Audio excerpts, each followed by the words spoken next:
আসসালামু আলাইকুম। একের পর এক এনা ট্রান্সপোর্টের রোডগুলো বন্ধ হতে শুরু করেছে। প্রথমে ঢাকা টু ময়মনসিংহ, পরে সিলেট টু চট্টগ্রাম, আজকে শুনলাম ঢাকা টু চট্টগ্রাম রুটটিও তাদের বন্ধ হয়ে গেছে। এনা ট্রান্সপোর্টের বাসগুলোর সাথে অনেক মানুষের অনেক স্মৃতি, অনেক আবেগ জড়িয়ে আছে। বিশেষ করে বাসগুলোর ড্রাইভার, হেল্পার, সুপারভাইজার ও কাউন্টারম্যানগুলোর কথা একটু ভাবুন। তারা এই বাসগুলোকে কতটা যত্ন সহকারে যাত্রীকে সেবা দিত এই বাসগুলো দিয়ে। আজ যখন এই ব্যানারটি বন্ধ হতে শুরু করেছে, তাদের কথা একবার ভাবুন। আজকে আপনার সাথে এনা ট্রান্সপোর্টের একজন ড্রাইভারের কষ্টের কথাগুলো শেয়ার করার চেষ্টা করব। সবাই ধৈর্য সহকারে তার কথাগুলো শুনে যাবেন। আসসালামু আলাইকুম। এই মাত্র আসলাম গাড়ির থেকে বাড়িতে। এখন এসে আমার মনটা অনেক খারাপ। আপনারা তো দেখতেছেন আমার চেহারাটা।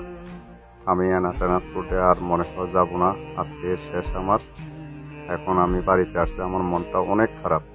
এই জন্যে চেহারা মেরা অনেক কষ্ট লাগতেছে। এই আজকে আমার শেষ ইনকাম এটা এনা ট্রান্সপোর্টের। 8-9 বছর গাড়ি চালাইছি, এই কষ্টের টাকা এখন লাস্ট টাকা আমার এটা।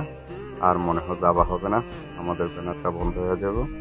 খুব কষ্ট লাগতেছে। এই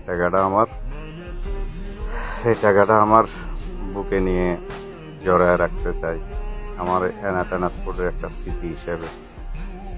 অনেক কষ্ট লাগে, অনেক। আর এই পরিবহনটা অনেক ধন্য। বাংলাদেশের সেরা ব্র্যান্ডের গাড়ি ছিল, কিন্তু কিছু এখন ক্ষণিকের জন্য মালিকের সমস্যা হচ্ছে, এই জন্য গাড়িগুলো বন্ধ করে দিচ্ছে। আমাদের একটু সমস্যা হয়, কিন্তু আমাদের ড্রাইভার স্টাফ সবাই খুব কষ্ট করে।